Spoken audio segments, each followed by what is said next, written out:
I'm not surprised, motherfuckers.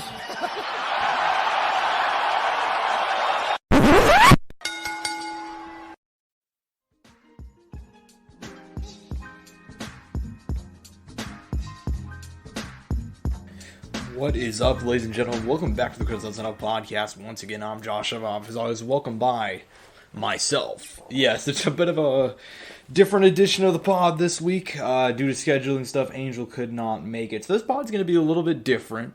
It's going to be a shorter one. I've already working on some additional content to come out on the channel. In fact, you guys should have already seen it where I have a video, unless it got already copyrighted to take it down, talking about Bellator and the PFL's merger and their time together. And we'll talk about that more later on the show. As always, we're brought to you by two fantastic sponsors of the show, Rogue Energy and ELYXR. Rogue Energy, keep me fueled up, keep me going throughout my day, no matter what, whether I'm at the gym, at home, or just at work. They get me to the finish line with code SOUNDOFF at checkout. And they can help you get there as well with code SOUNDOFF at checkout for 10% off. Meanwhile, ELYXR are going to get you really high with their 8 Delta 9 HHC products. And once again, code SOUNDOFF for them for 10% off. And you guys can have a fun little time. It's Thanksgiving week. And admittedly, we were thinking about taking this week off anyway. But I do want to go ahead and talk about some news, including the UFC, Bellator, PFL, and all of that. Obviously, UFC Vegas 82 going down last Saturday night from the UFC Apex in Las Vegas, Nevada. Obviously, in the main event, ranked middleweights, Brendan Allen ends up picking up a dominant submission win, over Paul Craig. Look, this one took place mostly on the mat. I think most people would have assumed if that was the case, it would have probably been lopsided in the direction of Paul Craig. And look, I mean, the Bear Jew, he went ahead and the Scotland's finest. He threw up some submissions from the bottom. He had some moments, but for the most part, it was just Brendan Allen on top, giving him no room to breathe, and no ability to try and get up either, and just mauling him, man. Paul Craig, a guy on the mat off of his back that's very talented, but he couldn't get anything going in this one. In the end, Brendan Allen ends up getting a submission win in the third round, getting a rear naked choke after just beating the dog shit out of Paul Craig for a couple of rounds previous. Look, man, this was a dominant win for him, and now, moved past, future title challenger Khamzat Chimaev in the rankings with his win. This is also his 6th win in a row. Obviously, Bruno Silva, Andre Muniz, Christoph Jocko, Sam Alvey, some of the guys that he's beaten previously. And, we talked about it on the show last week, that when it comes to guys like Brendan Allen, they're not really getting all the attention right now. And it makes sense. He's a young guy still in his 20s. He's not a big talker. I think his fighting style is really fun, but maybe not the case for everybody. He's just slowly working, and he's slowly building himself up, and he's getting himself to a point to where now he has to get a big name next. I don't know who he will get next. He called out Khamzat, he called out a bunch of guys, and he's a guy who's been very vocal now. I think now getting that 6th win, moving up the rankings, he's starting to see, hey, you know what? I'm beating a lot of guys, and some of these guys around me haven't really done a whole lot. Why am I not higher up in the rankings? And at Media Day on Wednesday, he went ahead and let the reporters hear it. Granted, I don't think there was a single one of them there that actually do the rankings, because, we talked about it before, but the guys who do the rankings, I don't know who the fuck they are,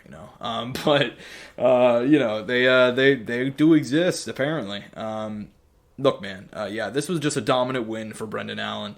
For Paul Craig, man, ultimately, Paul Craig is still a guy that we still weren't really sure going into this one what his middleweight self looks like. Now, obviously, he beat a lower-ranked guy, but at the same time, we kind of thought, okay, we still got to see more from him before we can go ahead and say a whole lot, right? We definitely saw more of him, didn't see a whole lot great, and I'm interested to see where Paul Craig's going to compete at moving forward. He did not look like the bigger guy in there against Brendan Allen, which was definitely interesting to see, considering he was the guy moving down in weight, obviously only his 2nd fight down at 185 pounds. Nonetheless, excited to see what happens for Brendan Allen moving forward, man.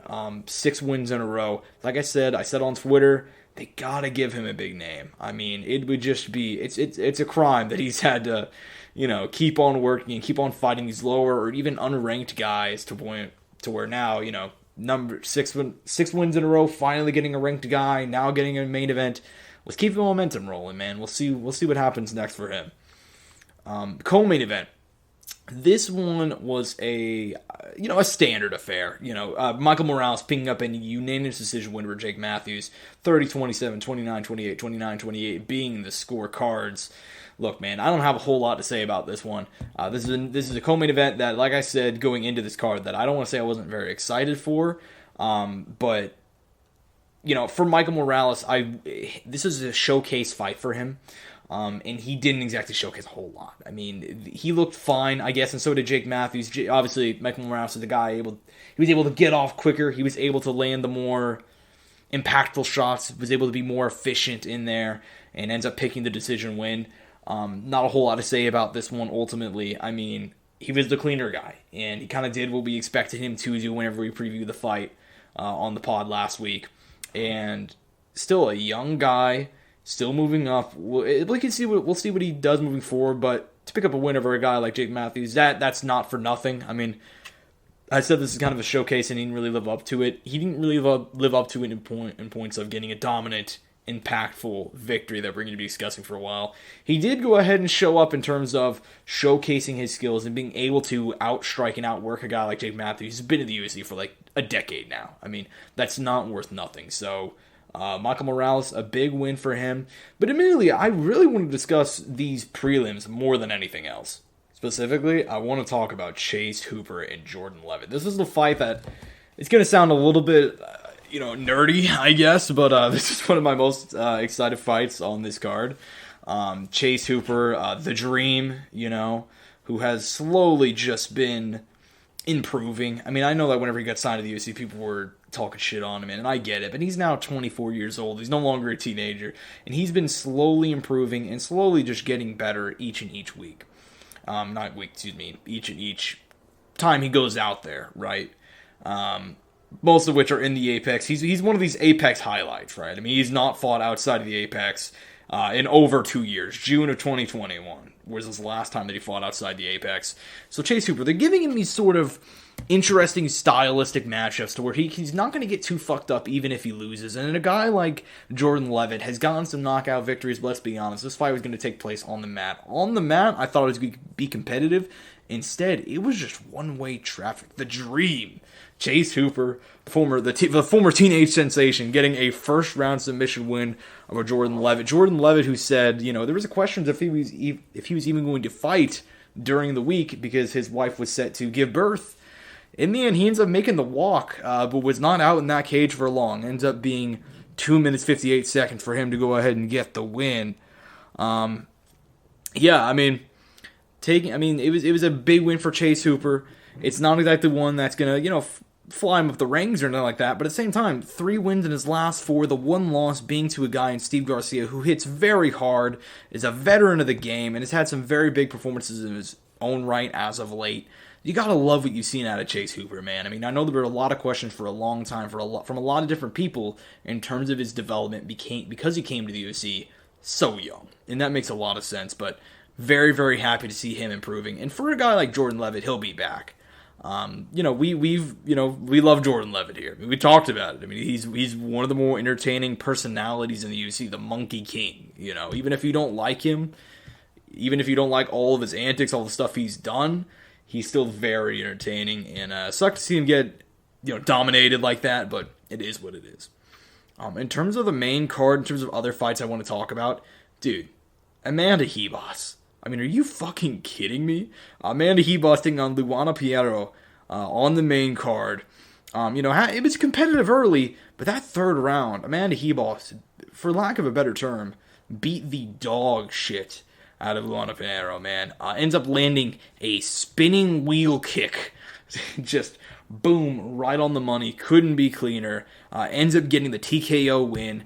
And Amanda Ribas she's had multiple fights now where it's like, she's just on the verge of breaking out. I mean, you had that Marina Rodriguez fight, UFC 257, January 2021. If she would have won that one, that would have been huge. You ended up suffering a knockout loss. It is what it is. She beat Verna Janijarova, but she'd faced Caitlin Chookagian the following year. If she would have won that fight at flyweight, she would have gotten a title shot, without a doubt. Chookagian, ranked number 1 at the time, had won multiple fights in a row, but couldn't get a title shot because she'd already been annihilated by the Bullet. Again, Amanda Ribas comes up short. It is what it is. She alternates a win. She beats Vivian Argero, and then she takes on Macy Barber in June in one of my fights of the year, just spoiling it for the Soundoff Awards for next month. Just an absolute bloodbath. But again, she comes up short, facing somebody in a matchup that is maybe not stylistically to her advantage, but stylistically going to be very fun and get a lot of eyeballs on her. This is another time where she needed a big performance. And for the first time, dude, she stepped up. I mean, Luana Pinheiro is not... I mean, she's not a world beater. I mean, let's go ahead and call it for what it is. I mean, she's 11-1, but some of those wins have been a split decision over Michelle Waterson, who's been battered, a win over Sam Hughes, a DQ win over Randa Marcos. She's not exactly done anything too stellar in terms of her actual competition and wins inside the UFC octagon. But for Amanda Ribas to go out there and just dominate her in that way, especially in that third round, dude, I mean, that was a bludgeoning out there. So, yeah, man, that was hard to watch, man. But, that being said, in terms of other fights I want to talk about, man, Joe Anderson Brito taking on Jonathan Pierce. The hello Japan for a new generation. I believe it was Shinya Aoki a decade ago, fighting in Japan. His opponent guys fighting off, they're hand fighting. Shinya has the back, and the guy takes one arm, goes, hello Japan, and gets choked out. Dude, Jonathan Pierce, bro, what are you, JSP? Came in here riding a 5-fight winning streak.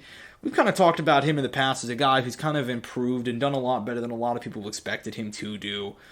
Moving on from his UFC debut loss to Joe Lobazon. Dude, he got mauled in that second round. Talking to Joe Anderson Brito like, hey, get up, why don't you do something? Joe Anderson Brito took that shit seriously. Stands up, ends up getting Pierce in a ninja choke up alongside the fence, gets the second round submission win. I mean, look, dude, these guys are going to be challenging for a title either anytime soon. But damn, what a moment, man. I mean, the UFC Apex, I've been very upfront about the fact that I really hate the UFC Apex, especially as of late. I don't understand why it's 2023 and we're pretending like COVID's still a thing. I mean, Dana, that's what I don't understand. Like Dana White and the UFC, they're I mean, that's for lack of a better term, they're a conservative sport. They're the Trump sport, right? And they talk about how much they hated COVID and, I can't believe, everybody was locked down and yada, yada, yada. And it's like, Dana, bro, we're still doing fights at the Apex. Like, what are we doing here, man? And this card was all right, man. But I will say, if there's a benefit of the Apex, it's that rare moment that we got on Saturday of hearing Jonathan Pierce talk shit to Joe Anderson Brito, telling him do something, and then immediately getting choked out. I mean, that's say what you want about the Apex, man. It does provide some gold moments from time to time. But yeah, man, I mean, to wrap up this UFC Vegas 82 card from the weekend, I mean, there were a couple of other good performances. Christian Leroy Duncan, the notorious CLD, picking up a second-round knockout win. He's still a guy I'm intrigued in. I'm intrigued by. I mean, look, I don't think he's going to win a title. He may not even become ranked. And I believe he did suffer his first career loss last time out to Armand Petrosian before this fight. But I still think he has a lot of potential. On the feet, very entertaining guy. A very fun guy to watch. And at the very least, I mean, that's a lot of fun, man. There were some other good performances. I do want to talk about the drama, man. Eileen Perez, dude. Eileen Perez picking up a win over Lucy Padalova on Saturday night. Ultimately, she did her standard, get the win, hop over to the cage, do the twerk, I mean, like, it is, she's got it figured out by now. But the fight week drama of apparently her at the UFC Apex allegedly getting into a fight with Jocelyn Edwards, and then her coach allegedly choking out Jocelyn Edwards, a male coach, by the way.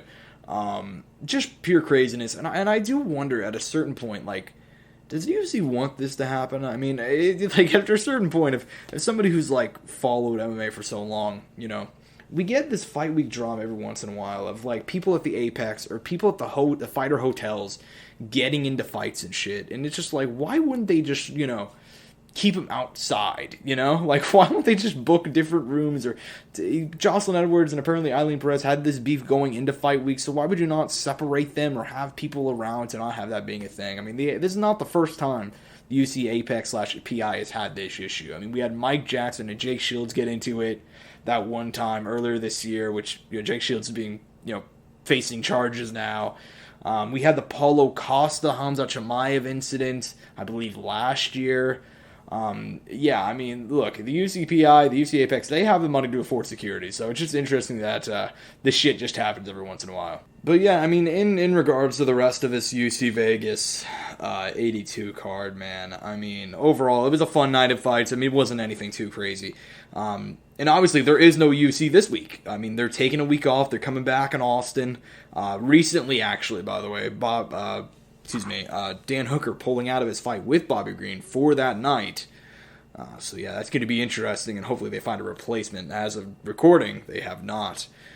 But I think we should go ahead and move on, because there's a bit of a double whammy in terms of news and coverage, man. So, as we talked about, Bellator 301 did go down last Saturday night from the Wintrust Arena in Chicago, Illinois. In the main event, Jason Jackson picking up an upset knockout win over Yaroslav Amosov, the ass-kicking machine, a guy that we've talked about on this show, consistently for a while now, never really getting the respect that he deserves from a lot of the MMA media, a lot of the MMA fans out there. I mean, just consistently winning. His boxing is excellent. He's just very well-rounded. And he's beaten a lot of guys in a way and a fashion that didn't really get a lot of praise. Decision wins. Paul Daly, Douglas Lima, Benson Henderson. You can argue they were older too. There's a lot that's going into that. And taking on Yaroslav Amosov, undefeated, champion out of Ukraine. I mean, there's a lot going into his story. He ends up catching him in that third round. And, prior to that, though, he was competitive and he had some moments, man. I mean, just an absolutely impressive win by the ass-kicking machine. In the co-main event, Patchy Mix picking up a submission win, over Sergio Pettis in the second round to win the Bellator World title at bantamweight. And look, dude, I mean, Patchy Mix, for my money, is the greatest bantamweight on the planet today. Looking at his resume, his ability to compete on the mat. Now, granted, he suffered a loss to Warren Archuleta a couple of years ago. I think if they bring that fight back, I think he probably gets a win. He's improved leaps and bounds over the last 2 to 3 years. And it makes sense, man. He just turned 30. He's getting into his prime. In his last 2 performances, I mean, specifically that Bellator Grand Prix. Now, prior to that, he'd run through James Gallagher. But since then, Koichi Horiguchi just dominated him. A former champion, and I believe the Ryzen flyweight champion as of right now. Dominated Magomedov. Submission win over him. Knocked out Rufián Stotts and now submitting Sergio Pettis. I mean, this guy he's so well-rounded. He's explosive on the feet, and on the mat, there's not much better.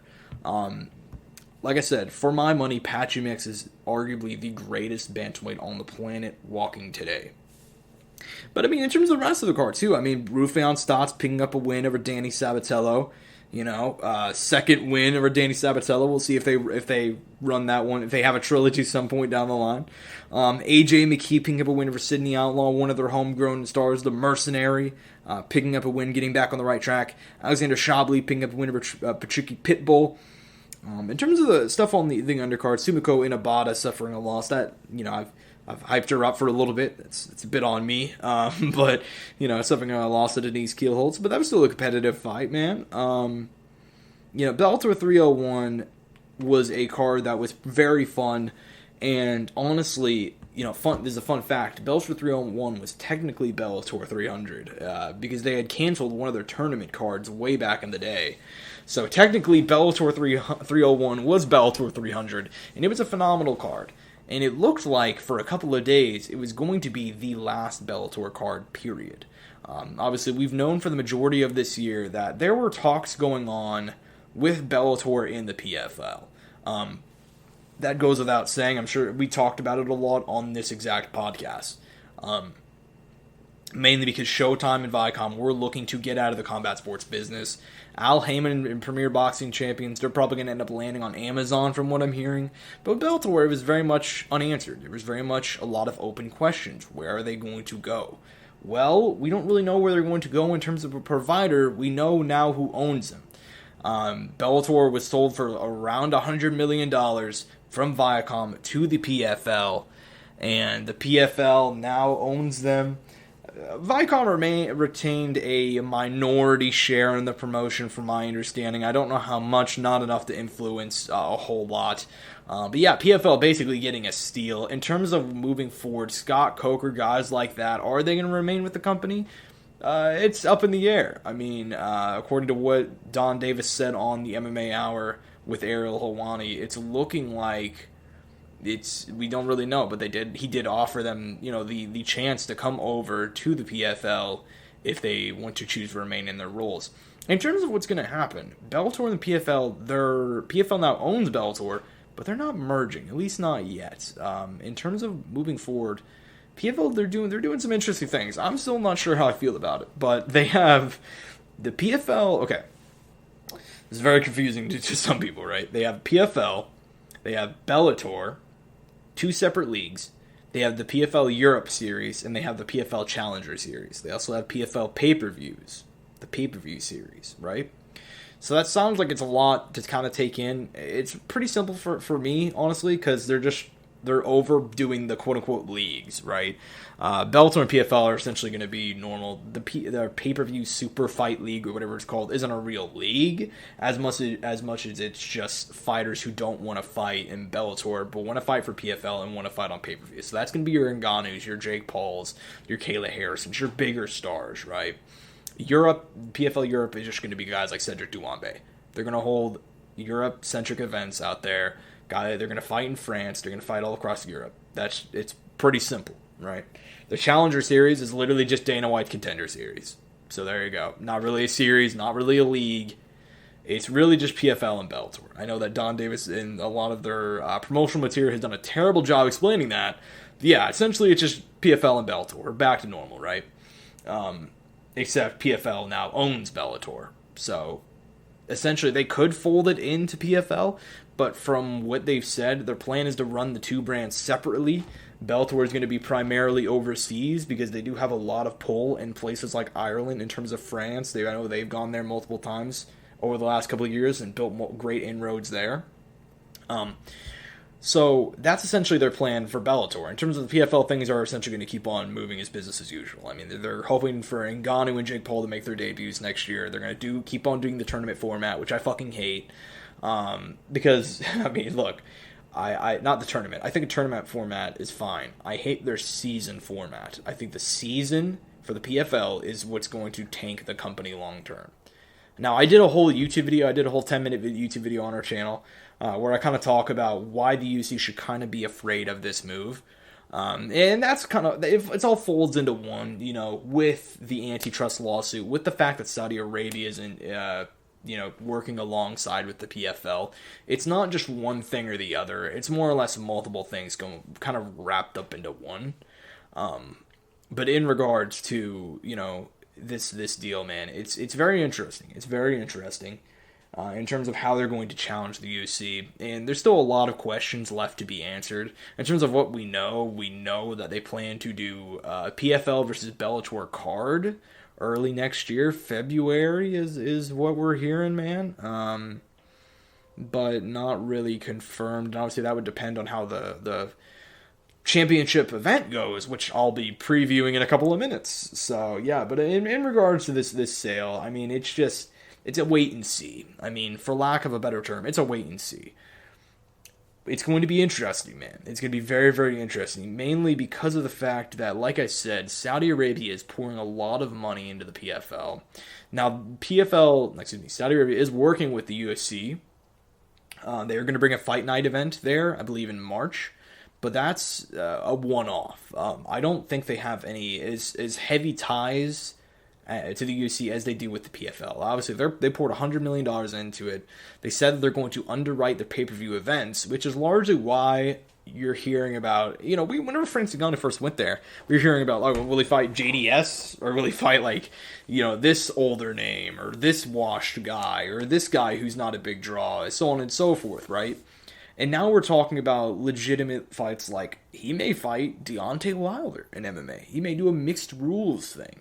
He may fight, this guy who could come over from the UFC, or he could fight a Bellator. He could fight Ryan Bader. He can fight some of their older vets, right? And a large reason to that, and the large reason why now we're talking about different fights for Ngannou, much bigger fights, is because of the fact that Saudi Arabia is going to underwrite their pay-per-view events. If they're taking that expense, PFL now has the ability to go out and get much bigger stars and much bigger names. It's really just up to them to actually make it happen and make the big moves and make the big fights that people want to see, right? And that's getting creative. That's making Ngannou versus Wilder in MMA in the PFL Smart Cage, in the fucking Ask Jeeves cage or whatever, It's doing things like that. It's making fights like, for example, Cedric Doumbé, he just had a huge win. Go out there, put him on like a PFL. I cannot believe after he won his fight in France, and maybe it was just scheduling, maybe they couldn't get him, but I cannot believe that Cedric Doumbé won his fight in France in one of the craziest scenes I've ever seen. I mean, that was a superstar's arrival, right? And they didn't put him on that pay-per-view card happening this Friday. Or Saturday, excuse me. They didn't put him on it. And there's no reason not to. And that's just crazy. That's promotional malpractice. You know what I mean? Like, if I were running the PFL, Cedric Doumbé has that performance, dude, I'm putting him against the worst man I could find on my roster, and I'm putting him on that pay-per-view prelim. Give some people some excitement. Keep him in the forefront of people's minds.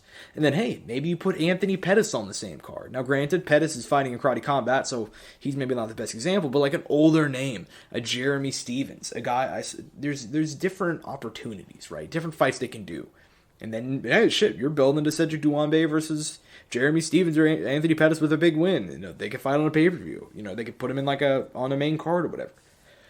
So it's really just PFL executing. They have all the money in the world. They have all the they have advantages that nobody has had in terms of being able to challenge the UFC in their market share. Having that Bellator acquisition brings in a lot of fighters. It brings in a lot of attention. And that's kind of what they've missed. They have the money, they just don't really have the talent, and they don't have reasons for people to watch. This is going to give them both of those. So, we'll see. And I'm very much, I'm not sure how I feel about it. Because, ultimately, it's going to come down to if they can execute. It's just about if they can execute. If PFL can execute, off to the, sky's the limit. Especially given the Saudi Arabia, ties between them, especially given the fact that we know that the antitrust lawsuit is going to be moving forward next year, so on the UFC's end, right? So there's a lot that's going into it, man. There's a lot that goes into it in regards to, moving forward and how this whole thing is going to go. It's really just a wait and a see. That being said, boys, we do have some MMA this week. Obviously, no Bellator. They just had, potentially their last event under Viacom leadership, right? No UFC. Like we said, they're going to be back next week in Austin. Almost said Dallas, excuse me. Never going to Dallas. Fuck Dallas. It's just no offense if you live in Dallas, but we do have a PFL card. PFL 10, PFL's 2023 championship event going down this Saturday night from the Anthem Arena in Washington, D.C.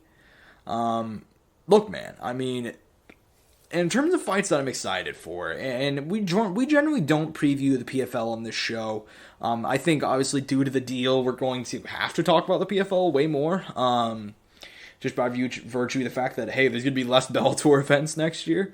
And also, PFL is without a doubt number 2 now. I mean, there were questions of who's UFC, obviously number 1, but who is jockeying for the number 2 spot? For a long time, I've always thought it was Bellator in terms of the roster, the ability to pay athletes, the way the multiple ways for fans to watch them. There's a lot that goes into number 2 being number 2.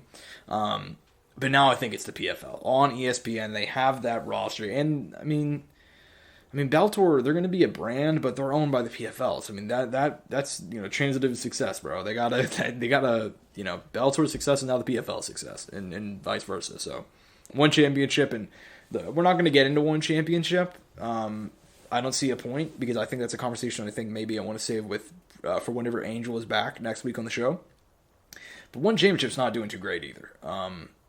There was recently a report that came out about their ongoing financial struggles. Without getting too deep into it, it's looking like they have maybe, unless they get more investor cash and things turn around, it looks like they have another year left in them. So, that's just right now. I mean, look, things in MMA change daily. And that's what this episode's been about. So, there you go. But in terms of the PFL 10 World Championship card going down this Saturday night, in the main event, dude, I mean, you have one of what's going to be one of the best fights of the year, simply because of Cassius Clay Collard. Cassius Clay Collard taking on Olivier Aubin-Mercier, the Canadian gangster, in the main event, dude. I mean, Clay Collard, we know the deal here. One of the most entertaining lightweights on the planet. Anytime he steps out there, it's a war. His fight with Shane Burgos is one of the greatest fights of the year. His fight with Jeremy Stephens was, I think, even made, at the very least, one of our lists for one of the best fights of 2022. And then obviously on the opposite end, man, I mean, Olivier Aubin-Mercier, the Canadian gangster, the Quebec kid, right? He said this may be his final fight. And it kind of makes sense, man. He has been unbeaten since a loss to Arman Sarukian at UFC 240 in July 2019. Since then, he is undefeated. He won the PFL lightweight tournament last year, got $1 million, with a knockout win over Stevie Ray. And this year, I mean, Shane Burgos, Anthony Romero, Bruno Miranda, and that last one was a knockout win to send himself back to the finals. If he wins here, that would be $2 million just in the last 2 years. And for a guy like Olivier Aubin-Mercier, I mean, that would be insane. I don't think anybody thought he would be, a millionaire coming out of his MMA career. But that's exactly what he's looking at right now, man. Excited to see that one. That's going to be an absolute banger. The fight to watch by far. But that being said, this pay-per-view card, I have to remind people, it is a pay-per-view. Shouldn't be. It's $50 for... there's some good fights on here, but this thing should be $50, man. Especially when you're trying to compete with the UFC. I mean, how are you going to get eyes on you if you're putting your best fights under a price tag whenever people don't want to pay to watch those fights anyway? Like, nobody... I don't want to say nobody, but the PFL has struggled with their rankings on their World Championship cards in the past. So, putting it under $50 is pretty wild. But, in terms of the rest of the card, man, there's not a whole lot of fights that really, Josh Silveira versus Impa Kasinge should be fun. Renan Ferreira taking on Denis Gustave should be interesting. Two guys who are, up at heavyweight, the big boys. We'll see what happens. Generally speaking, very excited for the return of Larissa Pacheco. I mean, Larissa Pacheco is the most entertaining woman in MMA, and she gets no credit for it. Former PFL women's featherweight tourney. Hold on, let me rephrase. She's one of the most entertaining women in MMA, and it doesn't really get talked about. She's a former PFL lightweight tournament winner. She's the only woman to defeat Kayla Harrison. But even excluding her win over Kayla Harrison, dude, I mean, she's a fucking wrecking ball. I mean, she, for lack of a better term, dude, I mean, she faced Olena Kolesic in the semifinals in August and won by knockout in 14 seconds. That sounds really fast, but that's essentially just the norm for her. Prior to that, she knocked out Amber Lee Brock in 45 seconds. She beat Julia Budd by decision, Kayla Harrison by decision. She knocked out Elena again previously, 2 minutes. Gina Fabian, knockout, 2 minutes. Prior to that, knockout, 1 minute 25. Again, knockout Elena, 4:48. Again, knockout, 51 seconds. I mean, Larissa Pacheco is just a fucking wrecking ball, dude. Her highlight reel is insane, and she's going to be returning here against Marina Makhachev, former Russian Sambo champion. 11-3 in MMA. She's suffered a couple losses before getting to the PFL. Since arriving to the PFL, she's been undefeated, save for a decision loss to Kayla Harrison in May 2020. 30-27 across the board there. Interested to see how this one goes. For Larissa Pacheco, dude, I mean, like I said, I'll watch basically any one of her fights, right? Just so entertaining. In terms of the rest of the card, I mean, we have the return of Kayla Harrison on this main card at a catch weight of 150 pounds. Back for the first time since she suffered a loss to Larissa Pacheco last November. She's going to take on former UFC bantamweight title contender Aspen Ladd. Aspen famously headed to the PFL last year. 2-1 with a win over former Bellator champion Julia Budd. She's in the mix up at featherweight, stepping in here on short notice. We'll see how this one goes.